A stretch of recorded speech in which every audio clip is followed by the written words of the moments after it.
Ассалаумағалейкум ардақты ағайын, зулаған заман, зымыраған уақыттың лебін елесіп, сейсенбінің де түстігін еңсердік.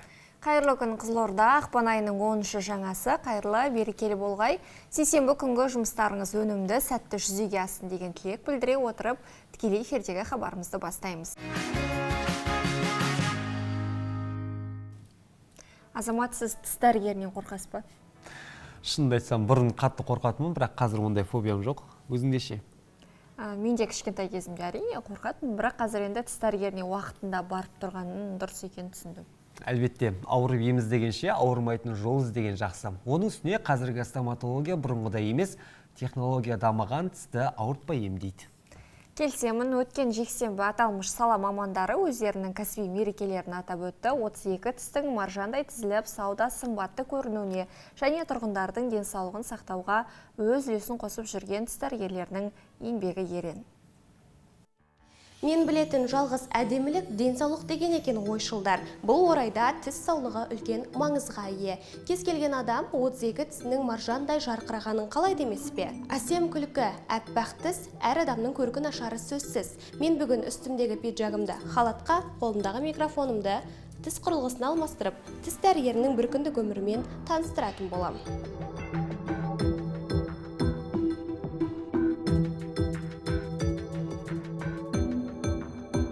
Мұрат Серікбайұлы 18 жылдан бері стоматология саласында қызмет етеді. Ол бала күнінен дәрігер болуды армандаған. Бүгінде тіс емдеу ісі бойынша облыстағы белді маман. Тіс ауырмайтын адам жоқ. Оларға қолдан келгенше ем-дом жасап, жазылып кетуіне үлес қосу мен үшін үлкен бақыт дейді кейіпкеріміз. 6-шы сынып оқып жүргенімде бір тісімді емдеткен болатын.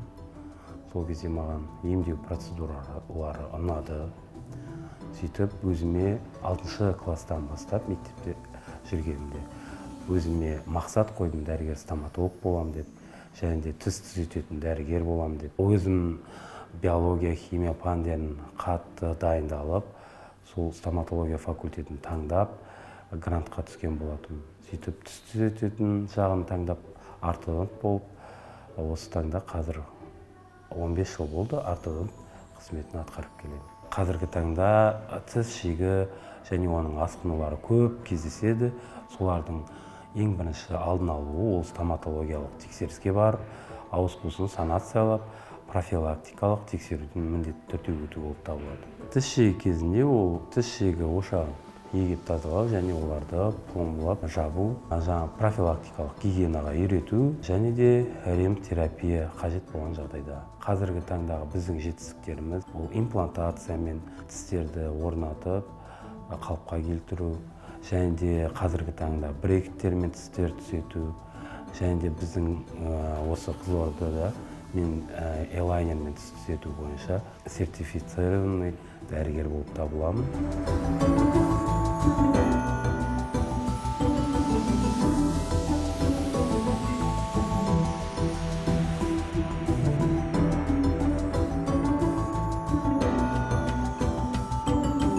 Қазіргі таңда пациентімізге профессионалды чистка жасадық, және де алдын ала жоспарланған жасанды сауытқа 3D сканермен 3D форматта біз модельдерін алдық. Енді ары қарай біз лабораторияға жіберіп, жасанды циркон сауытын дайын түрде алып, ары қарай пациентімізге отырғызатын боламыз.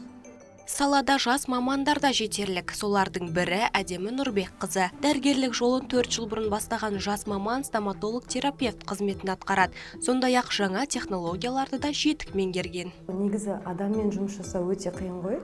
Пациентпен жұмыс жасау басында қиын болды.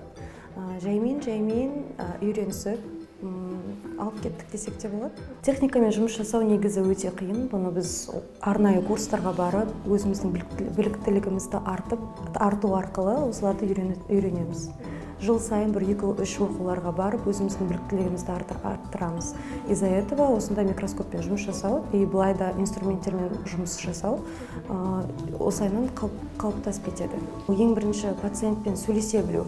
Ауырып келгеннен кейін, острый больмен келген кезде пациентте в основном нервный болып келеді, дұрыс па? И нервісін бәрін басу, ол сөйлеу барысында бәрі өзі қалыпқа келеді. Ең бірінші сөйлесе білу керек адаммен. Екіншісі ол өзіне деген сенімділік керек. Үшіншісі ол обязательно білім керек. Білімің болмаса, если сен қанша жерде мамандықты жақсы көріп тұрсаң да, если түбінде білімің болмаса, сен жұмысты алып кете алмайсың. Бүгін бізде алдыңғы тістерінің емдеу барысы жүріп жатыр, микроскоппен емдеу барысы. Диагнозы пульпитный, микроскоппен емдеу барысына кірістік. Барлық жағдайда да емдеуге болады. Кариес кезінде, пульпит, периодонтиттердің кезінде. В основном сложный лечениелерді аламыз микроскоппен емдеу барысына. Бізде дәл қазір бірінші этап тіс қуысын ашып алу керек болады. После этого машинный инструменттермен каналдардың бәрін өтіп шығып, растворлармен жақсы, мықты растворлардың бірімен жуып шығамыз. И содан кейін уже временный пломбамен жауып жіберу. Сосын пациент 10 күннен кейін примерно қайта келеді.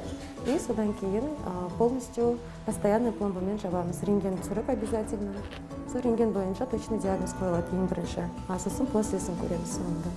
Бүгінгідей дамыған заманда дәрігерлерге барынша жағдай жасалған. Тіс емдейтін түрлі құралдар да бар бүгінде. Бірақ ең кемшін тұсы науқастардың дәрігерге дер кезінде жүгінбей, тек асқынған кезде ғана есігін қағуында. Егер тісіңізді күтетін болсаңыз, оны 100 жылға дейін сақтауға болады. Сондықтан ауруыңызға немқұрайлы қарамай, тісіңіздің саулығына мән бергеніңіз жөн.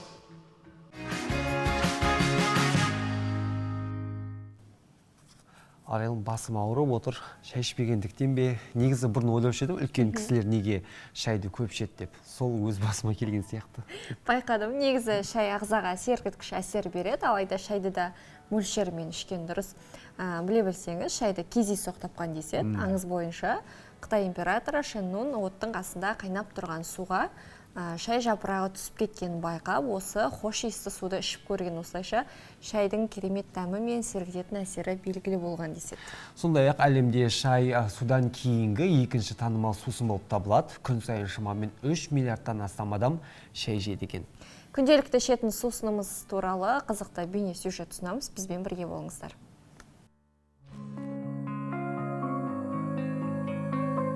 Қазақ үшін шай жай ғана сусын емес, ғасырлар бойы жалғасып келе жатқан дәстүр. Ол таңертеңгі сергектік, түстегі әңгіме, кешкі демалыс. Бір қызығы, еліміз шай ішу бойынша әлемдегі алдыңғы қатарлы елдердің бірі. Әр қазақ жылына 1-2 келі шай тұтынады. Бірақ шайдың пайдасы қандай, ал оны шектен тыс ішу зиян емес пе? Бұл сұрақтарға мамандармен бірге жауап іздеп көрейік. Қара шайдың құрамында антиоксиданттар бар, олар ағзаны ерте радикалдардан қорғайды. Сонымен қатар шай ас қорытуды жақсартады, зат алмасуды реттейді және иммунитетті нығайтады. Әсіресе көк шай ағзаны токсиндерден тазартып, артық салмақпен күресуге көмектеседі. Күнделікті адам 3-4 шынаяқ шай ішсе жеткілікті. Ағзамызға қажетті, керекті заттарды, қоректік заттарды сол 3-4 шынаяқ шаймен алуға болады. Қара шай ішінде кофеині болғандықтан және полифенол болғандықтан бізде сергіткіш қасиетке ие, және де мөлшермен қолданған кезде жүрек қан тамыр жүйесінің ауруларын алдын алуға өзіндік көмегі бар. Және жасыл шайға келетін болсақ, жаңағы антиоксиданттық қасиетке өте жоғары, және де аздап зәр айдағыш қасиеті бар.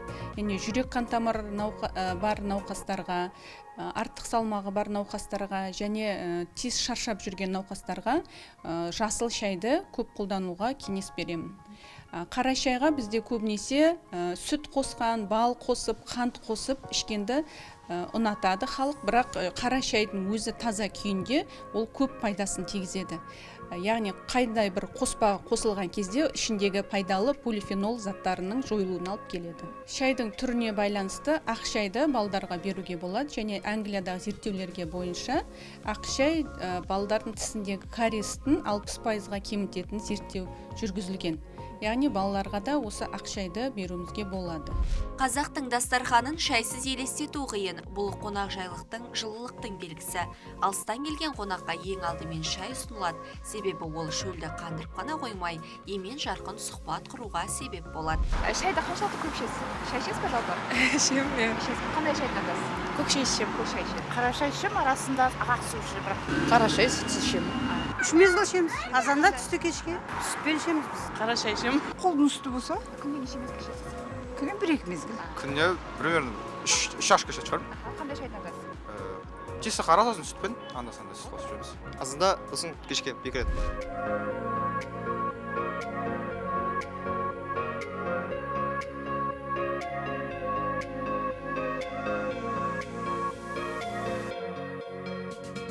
Шай түрлері негізінен өңдеу әдісіне, ашыту деңгейіне және құрамына байланысты 6 топқа бөлінеді. Әлемде шай тұтыну бойынша көш бастап тұрған мемлекеттер. Алғашқы орында Түркия. Бұл елде бір адам жылына шамамен 3,2 килограмм шай ішеді. Түрік шайы өте қоюлығымен қатар кіші стақандарға құйылып ұсынылуы арқылы ерекшеленеді. Екінші орында Ирландия. Бұл бір ирландиялық жылына 2,2 килограмм шай тұтынады. Бұл елде шайға сүт қосып ішу кең таралған. Алғашқы үштікті Ұлыбритания аяқтайды. Бұл елде ішілетін шай мөлшері жылына бір адамға шаққанда 1,9 килограммды құрайды. Британдық әйгілі Five O'Clock Tea дәстүрі шай мәдениетінің бір бөлігі саналады. Одан кейінгі орында Иран жалғаса, Қазақстан әлем бойынша шай тұтыну жағынан 5-ші орында. Шамамен әр қазақстандық 1-2 килограмм шай ішеді. Қазақтар қара шайды көбірек ішеді. Ал кейбір аймақтарда шайға сүт немесе май қосылады. Ал шайдың отаны саналатын Үндістан мен Қытайда әр адамға шаққанда шайды тұтыну мөлшері кейбір елдерден аз. Қытайда жасыл және пуэр шайы танымал болса, Үндістанда шай масала, яғни дәмдеуіш қосылған шай көп ішіледі екен. Шайды шамадан тыс тұтыну денсаулыққа кері әсерін тигізуі мүмкін. Өте қою шай жүрек соғысын жиілетіп, қан қысымын көтереді. Сонымен қатар шайдағы кофеин ұйқысыздыққа, тәуелділікке әкелуі мүмкін. Әсіресе асқазанында қышқылдық жоғары адамдарға аш қарынға шай ішу зиян дейді мамандар. Кейбір шайларда кофеден де көп кофеин мөлшері болуы мүмкін. Сондықтан шайды аз мөлшерде және аш қарынға қолданбаған дұрыс. Және де айтарым, шайды біз өте ыстық күйінде қабылдағанды жақсы көреміз. Ыстық күйінде қабылдаған кезде бізде түрлі асқазан ішек жолдарындағы зиянды жаңағы өзінің әсерін көрсетеді. Яғни асқазан ішек жолдарындағы күйу процестері болуы мүмкін. Оның ішінде көбінесе өңеште. Өңештің қатерлі ісік ауруларына алып келуі мүмкін. Үнемі ыстық шайды қолдану.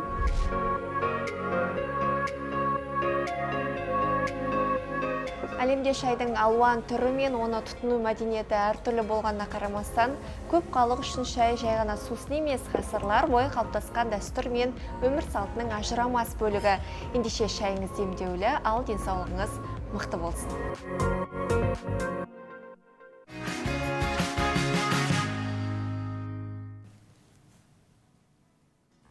Азамат, білесіз бе, біздің ақпараттық қоғамның бір бөлшегіне айналған Wi-Fi мен Bluetooth технологияларының негізін қалауға үлес қосқан Хейди Ламар, ал жасанды интеллект пен нейрожеліні дамытуға Фиона Хопкинстің маңызды зерттеулер жүргізген екен. Арайлым, бұл ақпараттарды не үшін айтып отырғанды түсініп отырған сияқтымын, оны қозғамас бұрын күнделік айдарына кезек берейік. 11 ақпан адамзат тарихында ерекше орын алатын күндердің бірі. Бұл күні әлемде маңызды оқиғалар орын алып, көптеген танымал тұлғалар дүниеге келген. Сонымен қатар ғылым мен мәдениетке, саясат пен технологияға әсер еткен жаңалықтар да дәл осы күнге сәйкес келеді. Бұл күннің ең басты ерекшеліктерінің бірі халықаралық әйелдер мен қыздардың ғылымдағы күні. Біріккен ұлттар ұйымы бұл күнді ғылымда әйелдердің рөлін арттыру мақсатында белгіледі. Себебі ғасырлар бойы ғылым мен техника саласында ерлер басымдық танытса да, әйелдер де адамзаттың өркендеуіне өз үлестерін қосты. Бұл мереке ғылымға ұмтылған қыздарға шабыт беретін маңызды күн. Сондай-ақ 11 ақпан Жапонияда ұлт негізін қалаған күн ретінде атап өтіледі. Бұл мерекенің тамыры тереңге кетеді. Себебі дәстүрлі жапон аңыздарына сәйкес, біздің заманымызға дейін 660 жылы дәл осы күні Жапонияның алғашқы императоры Дзимму тағына отырған. Бүгінде бұл күн ел үшін үлкен мереке саналып, мемлекеттік деңгейде аталып өтеді. Тарихқа көз жүгіртсек, 11 ақпан күні бірнеше елеулі оқиға орын алған. 1922 жылы Ватикан тәуелсіз мемлекет ретінде ресми түрде мойындалды. Бұл Рим папасының билігін нығайтып, Ватиканның қазіргі күнге дейін жалғасып келе жатқан егемендігін қалыптастырады. Ал 1990 жылы Оңтүстік Африка Республикасында тарихтағы ең танымал саяси тұтқындардың бірі Нельсон Мандела 27 жыл түрмеде отырғаннан кейін бостандыққа шықты. Оның босауы бүкіл әлемдегі демократияны жақтаушылар үшін үлкен үлкен жеңіс болды. Бұл күні дүниеге келген атақты тұлғалардың бірі америкалық өнертапқыш, электр шамын жетілдіріп, телефон мен фонографтың дамуына үлес қосқан ғалым Томас Эдисон. Сонымен қатар танымал америкалық актриса Дженнифер Энистон да 11 ақпанда туған. Осылайша 11 ақпан тарихта ерекше орын алатын ғылым мен мәдениетке, саясат пен технологияға ықпал еткен маңызды күндердің бірі болып табылады.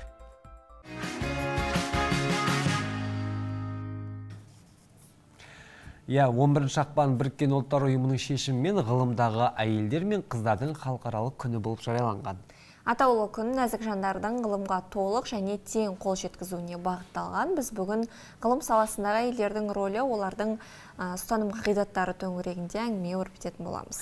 Студия меймандарымен таныс болыңыздар. Қазақстан Республикасы білім беру ісінің үздігі, биология, география және химия білім беру бағдарламасының профессоры, техника ғылымдарының кандидаты, белгілі ғалым Әнипа Тапалова және Қорқыт Ата атындағы Қызылорда университетінің экономика және басқару кафедрасының қауымдастырылған профессоры. Болашақ бағдарламасы аясындағы 500 ғалым жобасының стипендия иегері Қамар Бекетова.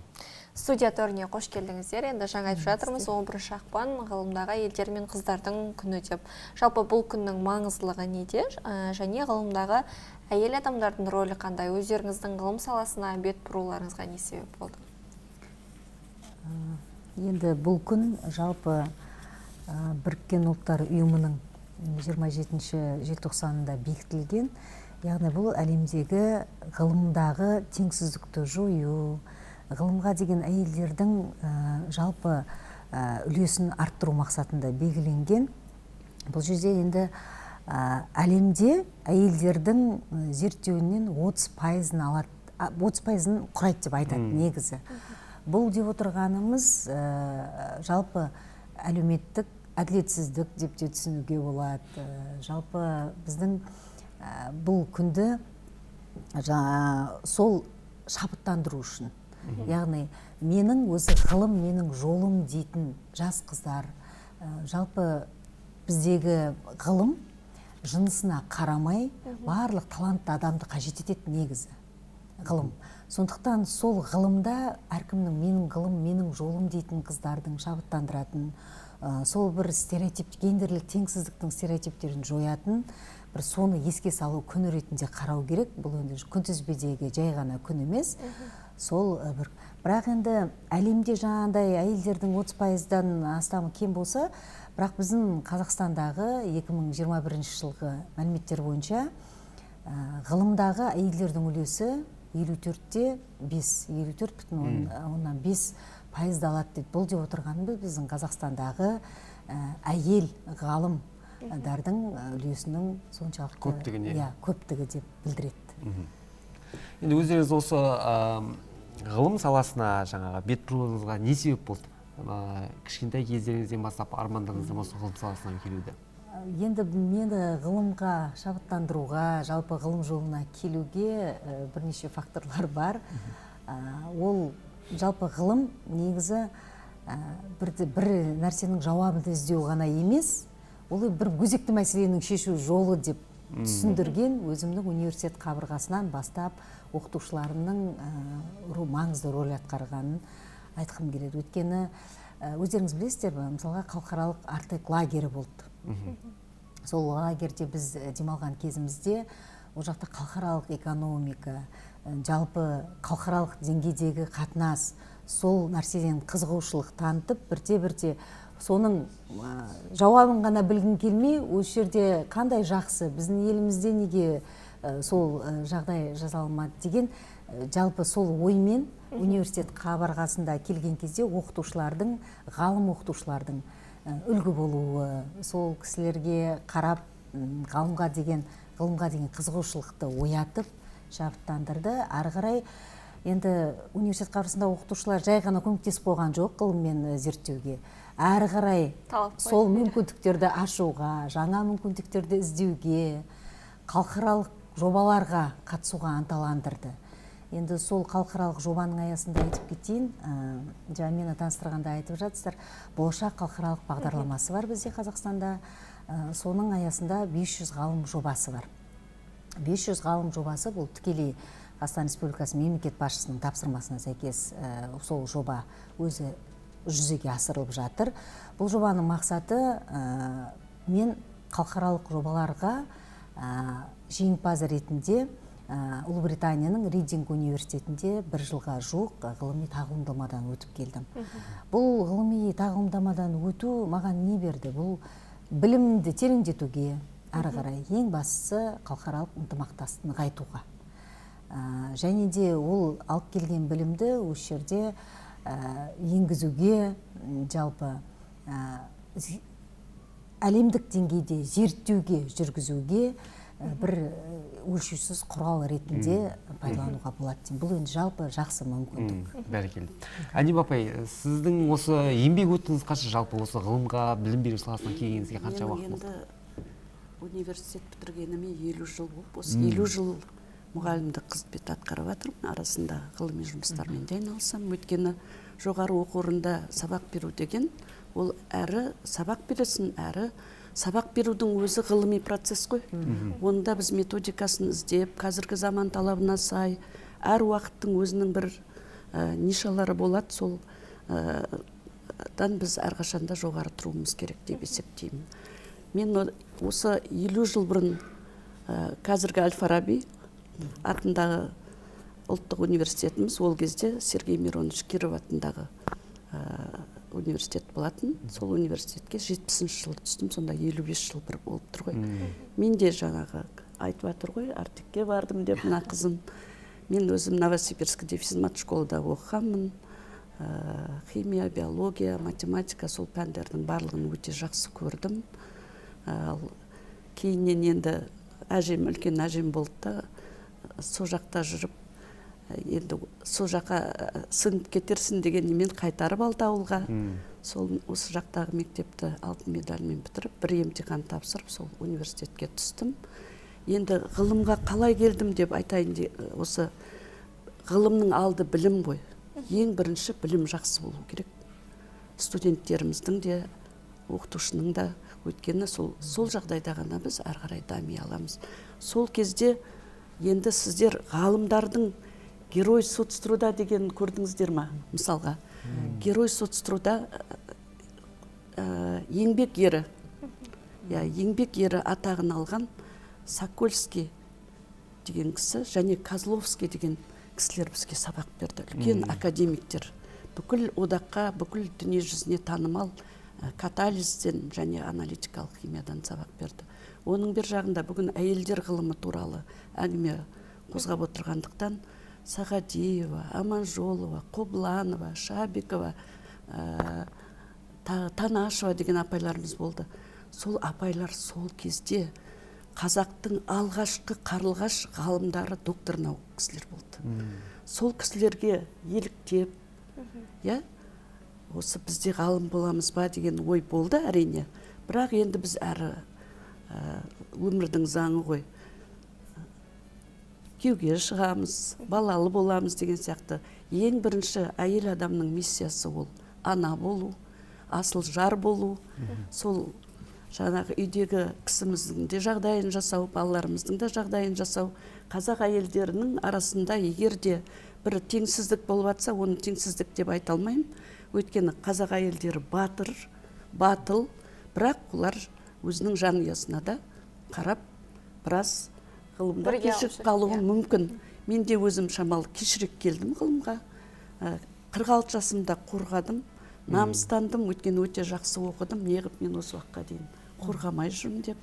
Өйткені менімен бітірген сол бірге курстастарымның 30 шақтысы ғылым кандидаттарымен доктор науктар болып. Әлі күнге дейін менің подругаларым өте белгілі ғалымдар, профессорлар. Фамилиясын айтып кетейінші. Оспанова, Алия, Абдықадырова, Роза деген, сосын барып Сүлейменова, Орынтай, доктор науктар айтып атқан. Одан басқа Мира деген, Мира Тұрмаханова, Майра деген қыздарымыз, одан да басқа ұлдарды айтып отырған жоқпын. Қыздарымыз, мен қазір 70-тен асып жұмыс істеп жатсам, олар Әл-Фараби атындағы университетте әлі күнге дейін жұмыс істеп жатыр. Соның барлығы біздің ұстаздарымыздың бізге сабақ берген сол жақсы білімнің арқасында деп есептеймін. Жыл өткен сайын енді ғылым саласын жаңғырту, реформалау, дамыту жұмыстарын арттыру мақсатында көптеген жұмыстар атқарылып жатыр. Бұл бағытта енді ғалымдарға артылатын міндеттер қандай? Жалпы бұрынғымен салыстырғанда және сұхбат барысында айтыңыз, қазір ғалымдарға барлық жағдай жасалған деп. Мысалға, өзі ғылым бөлінеді ғой, фундаменталды, мысалға физикадан, химиядан, математикадан қорғайтын болып жатырған кезде оның фундаменталды жағы бар, ғылыми жақтары. А бірақ қазіргі кезде біз осы ғылымымызды өмірмен ұштастыра білуіміз керек. Осы жасаған ғылымымыз прикладной деп айтады ғой. Сол жасаған ғылым, жасап жатырған ғылыми еңбектеріміздің елдің экономикасына пайдасы болу керек. Сондықтан да біз әрқашанда, мысалға біздің өңірді алатын болсақ, Қызылорда өңірінде ауыл шаруашылығы дамыту үшін не жасауымыз керек? Өндірісті дамыту үшін не жасауымыз керек? Біз енді көбінесе қытайлық заттарды, шетелдің заттарын пайдаланып жатамыз. Әрине, оған тек қана жоқ деп айтпаймыз. Біздің өзіміздің халқымыз аз. Жұмыс жаңағына экономист жолдас білет. Біз жасағанмен ол бізде себестоимость қымбатқа түседі. Біздің затымызды ала қоймайды, сондықтан бізге жаңағы импортты жасаған оңайға түседі. Көп жағдайда. Өткен бәрі жасағысы келеді, бірақ оның әрі қарай экономикалық тиімділігі жағынан өтпей тұрамыз. Енді ғалымдар бұл жерде міндеттерде енді көптеген реформалар, бағыттар жүргізіліп жатыр. Біздің Қазақстанда да әлемдік деңгейдегі реформалар жүргізіп қалып жатқан жоқ. Бұл жерде ғалымдардың алдында тұрған міндеттер, мен ойлаймын, енді жоғары рейтингілі басылымдар бар. Бізден таныту үшін, біздегі жүргізіп жатқан ғылымды әлемге жариялау үшін біз жоғары деңгейлі журналдарда жарияланымдарды көбейтуіміз керек. Ғалымдардың алдында. Өйткені біздің жасап жатқан ғылымымызды әлем тану үшін біз сонда жарияланымдарды жарияланбасақ, олармен бірлесіп халықаралық ынтымақтастық жасамасақ, мысалға кеше ғылыми тағылымдамадан не үшін өтіп келдім? Мен әріптестік байланыс орнатып келдім. Енді келесі олармен бірлескен халықаралық деңгейдегі жобалар жасау. Міне ғалымдардың сонымен қатар цифрлық. Біз енді зерттеу жүргізу үшін үлкен деректерді қолдану, жасанды интеллектті қолдану қазір әрбір ғалымның алдында тұрған ол білу керек нәрсе. Сондықтан оны да игеру қажет. Қазіргі ғалымдар қалып қоймайды. Біздің университетіміз бұл салада өте жақсы жұмыстар жасалынып жатыр. Ректорымыз Бейбіткүл Сәрсенханқызы бар, проректорларымыз бар. Әрқашанда мынау Сеул қаласындағы техникалық университетпен байланыс жасап, қазір бізде өте жақсы IT-технологиялық кабинеттер бар. 100 баламыз бізде грантқа оқып жатыр. Өте жақсы жағдай деп есептеймін. Енді жаңа айтып жатсыздар, біз жалпы біздің өңіріміздегі ғылымда жалпы қандай сәтті жобаларды жүзеге асырып жатыр, тілге тиек етіп айта кетсеңіздер. Мен анау өзімнің студентім деп айтсам да болады. Лаура Тохетова деген бізде бұрында күріш институтында істеді, содан кейін қазір біздің университетке ауысты. Сөйтіп өзі де айтады, университетке ауысқаныма өте қуаныштымын деп. Ол кісі жаңа айтып отырмын ғой, ауыл шаруашылығын дамыту керек деп. Біз енді күріш егеміз, күрішке су өте көп қажет. Сондықтан сол күріштің орнын ауыстырамыз ба деп, басқа да бидай, арпа дақылдарын, басқа дақылдарды өсіруге болады ғой, суда аз жаңағы қажет ететін. Сол салада Лаураның жасап отырған жұмыстары өте көп. Ол бидай менен арпаның жаңа сорттарын шығарып, селекциялап жатыр. Сол жұмыстарын айтып кеткім келеді. Онан басқа жаңа Арал өңірінің экологиясы бар. Ибадуллаева Салтанат деген доктор бізде. Біздің Лаура Тохетовамызда доктор, ғылым докторы. Салтанат бізде әрқашанда жаңағы Арал өңірінің экологиясының адам денсаулығына әсерін көбінесе зерттейді. Ал енді кафедрамызға келетін болсақ, кафедрамызда жаңағы енді қанша дегенмен біз педагогтар дайындаймыз. И оның педагогтардың да жаңа тәсілдері өсіп жатыр. Экологиялық мәселелер болып жатыр. Сол жасыл химияның 12 тұжырымдамасы бойынша жұмыс жасаймыз. Оның бір жағында жаңағы STEM STEM бағдарламасы бар ғой. STEM деген Science, Technology, Engineering and Mathematics дейді. Мен сіздерге айтайын дегенім, математиканың жүрмейтін жері жоқ. Қазір байқасаңыздар, барлық жерде, барлық салада оқуға түсу үшін математика тапсырады.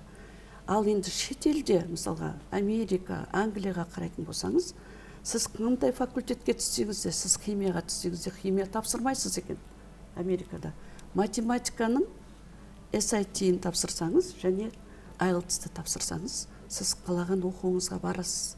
Өйткені математика ол логиканы арттырады. Біз білім беруде сол жаңағы STEM технологиясын қолданамыз. Химия ғой енді.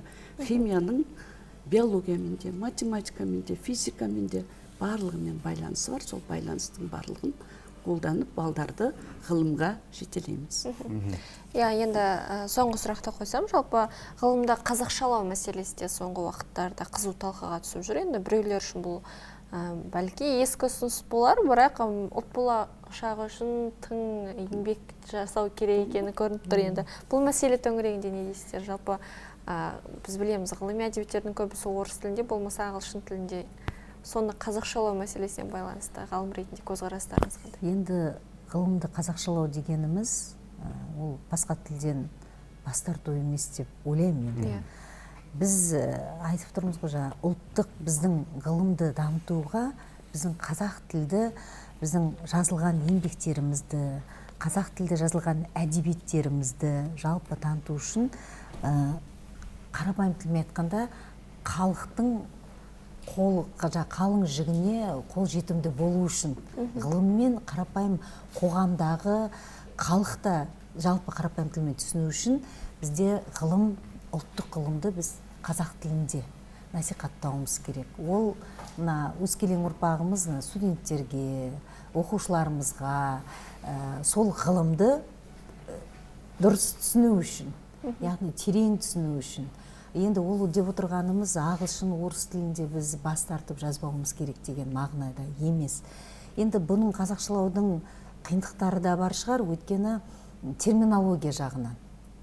Көптеген біздің ғылыми терминологиялар қазақшаға бейімделмеген әлі.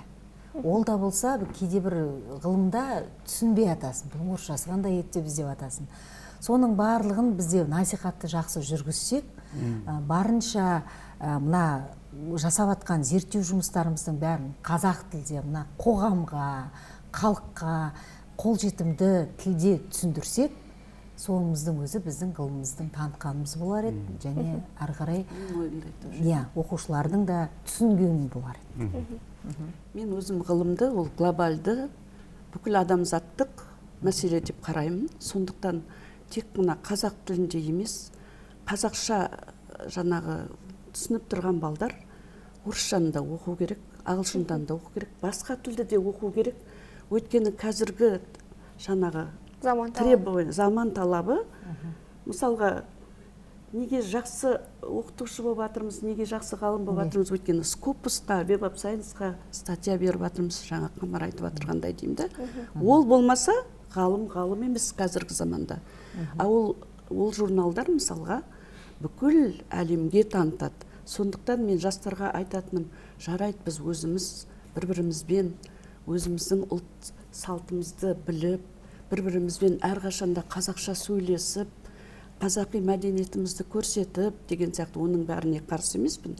Бірақ жастар ғылымға барып отырған жастар болсын, қазіргі жастардың барлығы жан-жақты болып, ағылшын тілінде меңгеріп, басқа тілді де меңгеріп, осы Қазақстанымызды барлық жерге таныту керек. Тіл білмегендіктен дамымаймыз көп нәрседе, көп жерде деп ойлаймын өз басымша. Өйткені біз шетел әдебиетін оқуымыз керек, шетел әдебиетінен біз қарауымыз керек. Соның барлығында біз жеткіліксіз болып жатады. Бұл жерде енді кадрлық деген түсінік та бар. Енді зерттеуші ғалым кәдімгі қазақ тілін жетік меңгерген тілді де меңгерген адам болу керек, және өзінің зерттеу саласындағы маманда болып қалыптасу керек ана жерде. Өйткені менің зерттеу жүргізіп жатырмын, менің қазақшам былай екен демей, кәдімгі жаңағы жетік меңгерген, қазақ тілін меңгерген маманда болып шығу керек бұл жерде. Сол кезде ғана біздің ұлттық ғылым өзінің деңгейінде кәдімгі ғылымды қазақ аудиторияға түсінікті болады. Енді бұл тиісті академиялық аудиторияда ғана емес қолданылатын, жалпы қоғамға түсінікті ретінде біз қолдануымыз керек. Бәрекелді. Енді бізге өкінішке орай эфир уақыты бізде шектеулі. Сол себепті студия төрінен табылғандарыңызға сізге көптен көп алғысымызды білдіреміз. Ғылым жолындағы жұмыстарыңызға жеміс тілейміз. Рахмет сіздерге.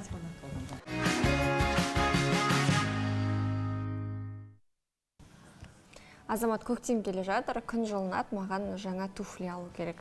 Кешенді дүкеннен бірнешеуін көріп кеттім.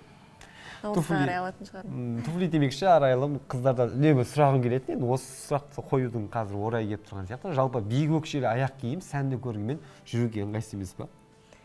Енді өзіңіз айтқанда ең алдымен бұл әдемілік, екінші жағынан биік өкшелі туфли кию енді қыздарға өзін сенімді сезінуге көмектеседі. Бұл бір құпия деп айтайыншы сізге. Бірақ оны денсаулыққа да зияны едәуір сияқты ғой.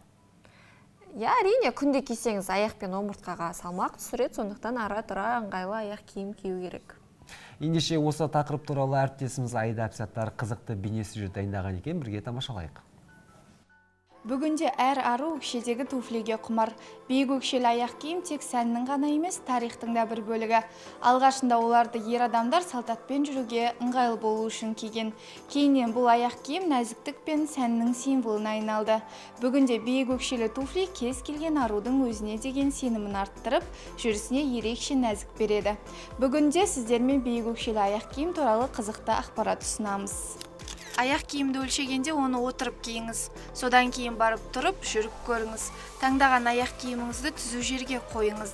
Егер оның тұмсығы жоғары көтеріліп тұрса, ол ыңғайсыз болады. Күнделікті киемін деген аяқ киімдердің өкшесі 6 сантиметрден кем болғаны дұрыс. Биік өкшелі аяқ киім таңдаған уақытта 5,5 сантиметрден жоғары өкшені күнделікті кию денсаулыққа зиян. Биік өкшені аптасына 2-3 реттен артық кимеген жөн. Өкшесі жоқ аяқ киімді де жиі киген дұрыс емес, себебі одан аяқ шаршайды. Платформалы аяқ киіммен құлап қалу мүмкіндігіңіз әлде қайда жоғары. Әйел кісілердің жалпы биік өкшелер кию мәселесі жайында айта кетсек, табан бойынша, яғни қалыпты жағдайда табанның өзінің күш түсу орындары бар арнайы. Ол яғни анатомиясы бойынша 30-35% ол артқы бөлігіне, 30-35% алдыңғы бөлікке, қалған бөлігі ортаңғы бөлікке күш түсу керек. Бұл қалыпты жағдайда. Енді биік өкше киген кезде бұл құрылым бұзылады. Яғни негізгі күш ол табанның алдыңғы бөліміне түседі. Яғни 70-80% алдыңғы бөлікке түседі. Бұл неге алып келеді? Бұл аяқ басының бірінші табан сүйегінің қисаюы дейді, медицина тілінде халюкс-валюкс дейді. Яғни сүйек өсіп шығып, халықтың ішінде ол сүйек өсті дейді. Яғни бірінші табан сүйегі қисаяды. Кез келген өкшелі аяқ киімді дұрыс кие білу керек. Дене салмаған табан бойымен бір қалыпты ұстаңыз. Арқаны түзу ұстап, өкшеге қатты күш түсірмеңіз. Ұмытпаңыз, ең бастысы сәннен бұрын жайлылық.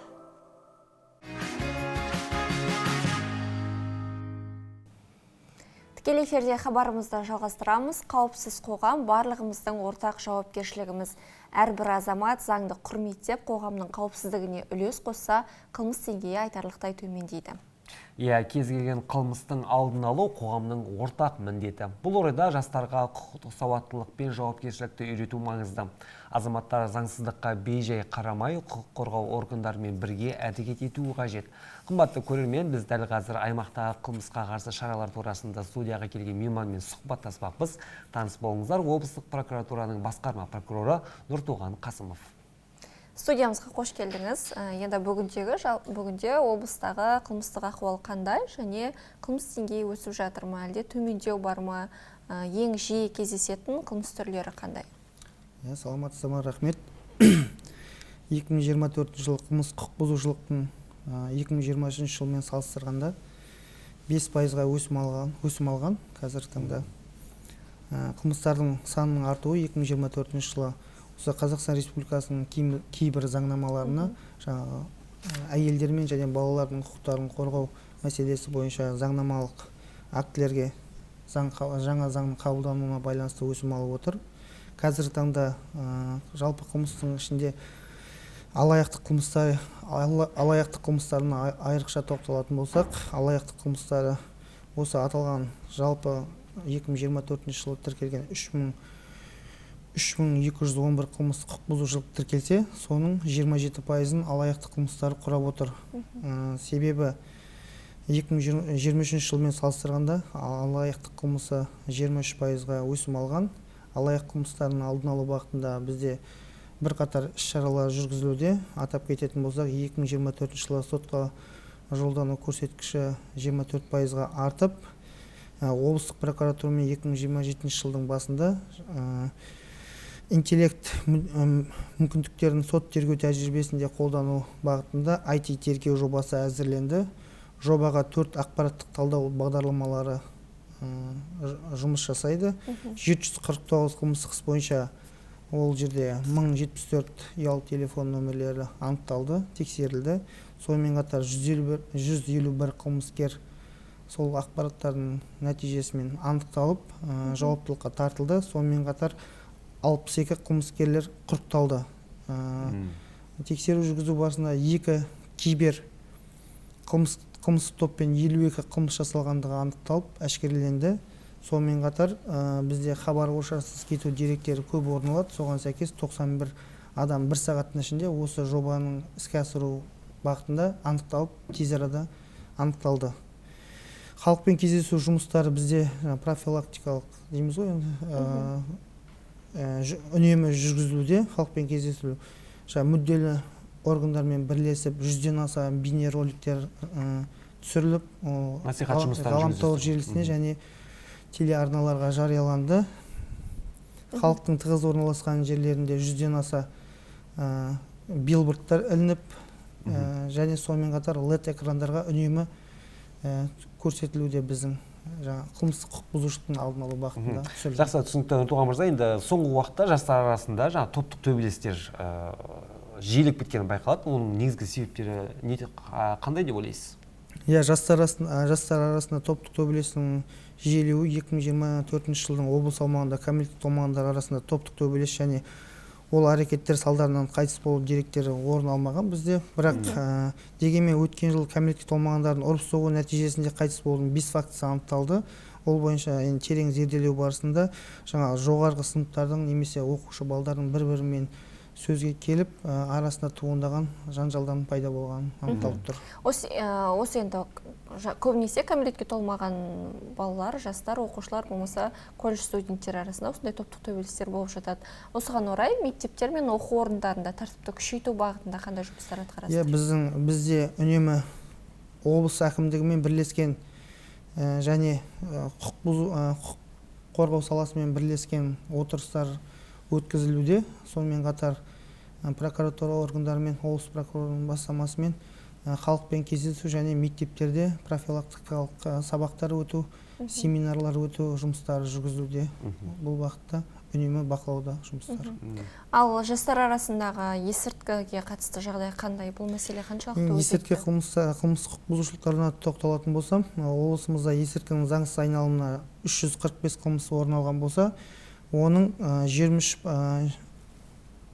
74%-ы бізде қылмыстық теріс қылық құқық бұзушылық деректері тергеп-тексеру нәтижесімен олардың 74%-ы сотқа жолданды. Себебі барлығы әшкереленіп анықталған сәтте тіркеледі көбісі. Және осыған сәйкес сонымен қатар айта кетейік, бізде синтетика тарату деректері аз тіркелген. Жастар арасында қазіргі тарап атқан, белең алып атқан синтетикалық наркотик, есірткі заттарын тұтыну деректер көп деректер айтыла береді. Бірақ біздің Қызылорда облысында ондай мәліметтер аз. Деңгейі төмен, Сол бағытта жұмыстар атқарылды. Ол бойынша 304 жариялым нелері, бұқаралық ақпараттағы чаттар жойылды. Біздің атқарылған жұмыстармен. Сол жұмыстар атқарылды. Енді жалпы осы ескі саудасына және оны таратушыларға қарсы қандай шаралар қолданылады? Жалпы қолданатын тәртіптік жаза, қылмыстық жаза қандай? Есірткі қылмыстары өзі әр санатқа бөлінеді. Орта, қылмыстық теріс қылық және ауыр және аса ауыр санаттағы ол құрықталған сәтте есірткінің жаңағы мөлшеріне және оның несіне сапасына қарай бөлініп, қылмыстық кодексінде көзделген жазалар белгіленетін болады. Соны зерттеледі. Ал ұйымдасқан қылмыстық топтарға қарсы қандай қатаң шаралар қарастырылған? Ұйымдасқан қылмыстық топтарды жаңа айта кеттім, анықтау мақсатында бізде арнайы 4 бағдарлама жүзеге асырылуда. Ол бойынша жұмыстар атқарылып, қылмыстық топтар ол қылмыстық процестікте және қылмыстық кодексінде арнайы көрсетілген қылмыстық ауырлататын мән-жайлар, жеңілдететін мән-жайлар.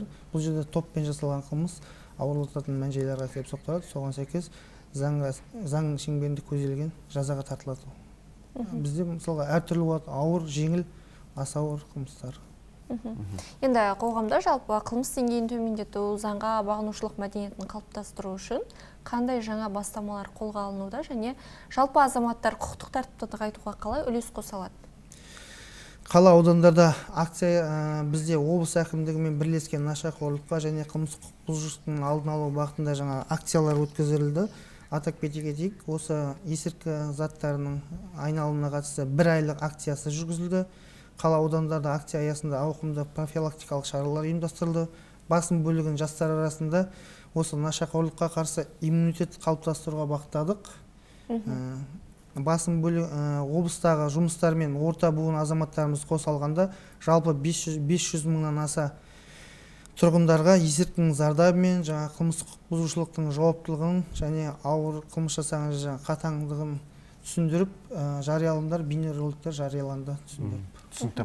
Нұртуғамызда енді бүгін студиямыз төрінен табылып, тұшымды ақпараттарыңызбен бөліскеніңізге көптен көп алғысымызды білдіреміз. Жұмыстарыңызға табыс тілейміз. Ал біз тікелей эфирде хабарымызды жалғастырамыз. Арайлым жаңа сен айтып жатсың ғой, жаңа туфли алым керек еді деп. Сол сияқты маған жаңа костюм алу керек еді, бірақ оның алудың өзінің бір маған машақат. Енді қалада мұндай дүкендер жеткілікті, барып, киіп көріп, өзіңізге ұнаған костюмды алмайсыз ба, оған не кедергі? Енді алуын аламын ғой, бірақ мен үшін дүкен аралау өте қиыны, онша ұнатпаймын ондайды.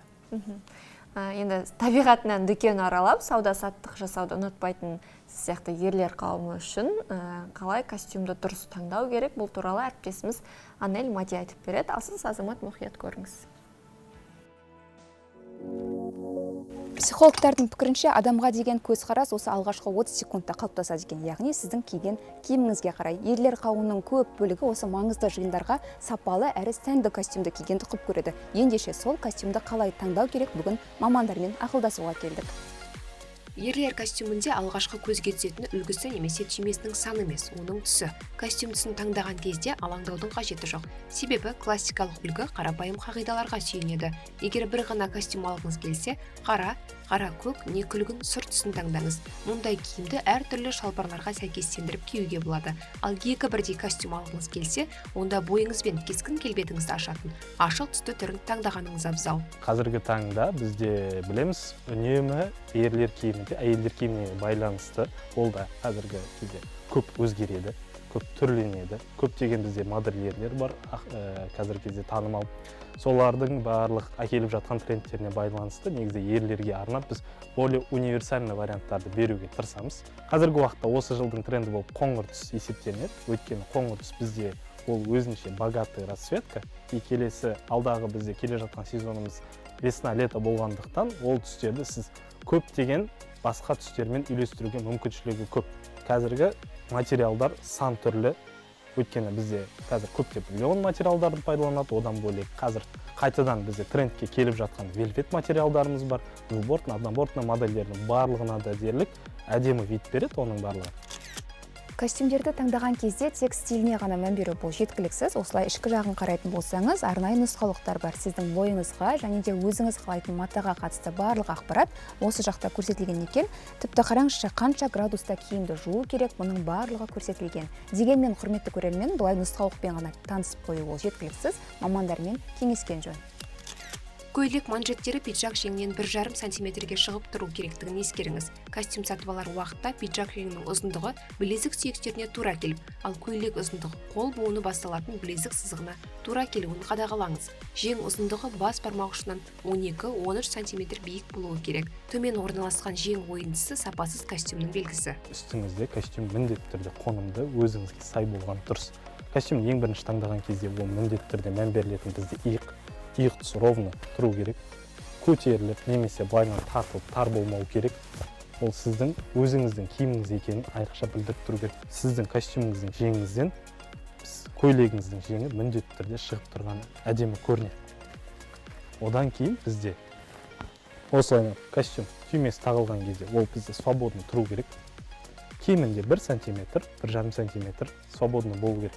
Костюм қатты тырысып тұрғаны тоже бізде ыңғайсыз көрінеді. Костюмның етегі сіздің қалтаңыздың тұсынан төмен түсіп тұру керек міндетті түрде. Одан биік болмау керек, одан қысқа болмау керек. Құрметті көрермен, костюм таңдаудың өзі өзіндік бір стильдің айнасы екенін біз көрдік, яғни адамның өзін бағалауын да осы киім киісінен көруге болады. Сол себепті киімді жай ғана мата емес, өзіңізді бағалаудың, көрсетудің бір бөлігі ретінде қабылдаңыз.